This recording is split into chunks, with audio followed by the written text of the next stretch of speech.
September 12 இந்த வழக்கு supreme கோர்ட்டுக்கு விசாரணைக்கு வந்தபோது அங்கே நீதிபதி அவர்கள் என்ன சொல்கிறாங்க, இந்த பக்கம் என்னென்ன ஆர்கியூமெண்ட்ஸ் ஆகிட்டுருக்கு அப்படின்றது எல்லாத்தையுமே நானே உட்காந்து வீடியோ காலில் பார்த்து கேட்டுட்டு தான் இருந்தேன். சீமான் தரப்பு அட்வொகேட் சொன்னாங்க, இந்த மாதிரி மேலே நாங்கள் கொடுத்துருக்குற வழக்கெல்லாம் வாபஸ் வாங்கிடுறோம், இந்த கேஸை முடிச்சு கொடுங்க அப்படின்னு கேட்டாங்க. அப்போ நீதிபதி அவர்கள் கேட்டாங்க, ஏன் 2 பேரும் சமரசமாக போக மாட்டேங்கிறாங்க அப்படின்னு கேட்டாங்க.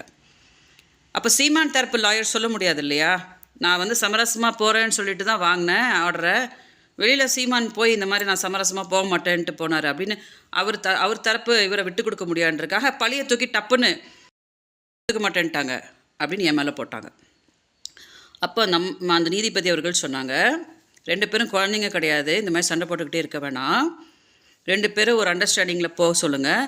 நீங்கள் 24 ஒரு மன்னிப்பு கடிதம் எழுதி கொடுங்க, இந்த மாதிரி ஃப்யூச்சரில் நாங்கள் இந்த மாதிரி எதுவும் தொந்தரவு பண்ண மாட்டோம் அப்படின்னு ஒரு மன்னிப்பு கடிதம் எழுதி கொடுத்தீங்கன்னா வேணா இதை நாங்கள் முடிக்கிறதுக்கு என்னென்னு பார்க்குறோம் அப்படின்னு அந்த அம்மா சொன்னாங்க, நீதிபதி அவர்கள் சொன்னாங்க.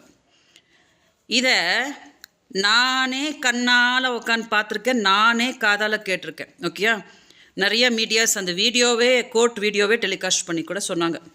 இதை சீமான் கிட்ட போய் மீடியா கேட்கும்போது யார் சொன்னாங்க, எந்த நீதிபதி சொன்னாங்க, காட்டுங்க ப்ரூஃபை காட்டுங்க அப்படின்னு ஒரே செகண்டில் மீடியாவை முட்டாளாக்கிட்டு போகிறாங்க.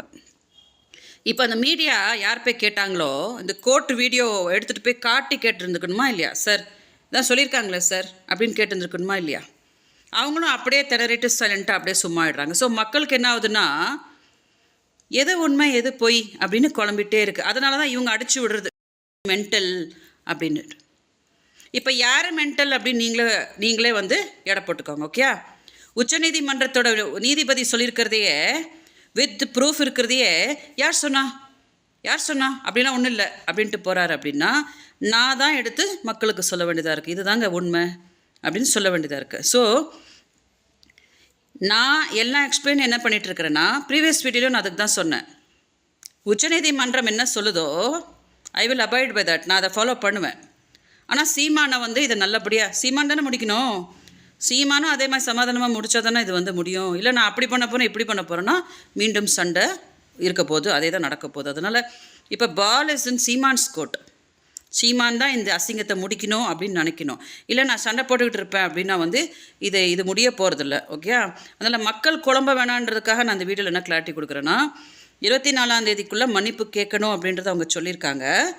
கேட்கல அப்படின்னா அது மீண்டும் சென்னை உயர்நீதிமன்றத்துக்கு மீண்டும் அந்த கலாட்டெல்லாம் நடக்க போகுது. இதுதான் நடந்திருக்குது. அதனால் நான் உண்மையை தான் சொல்லிகிட்டு இருக்கேன்.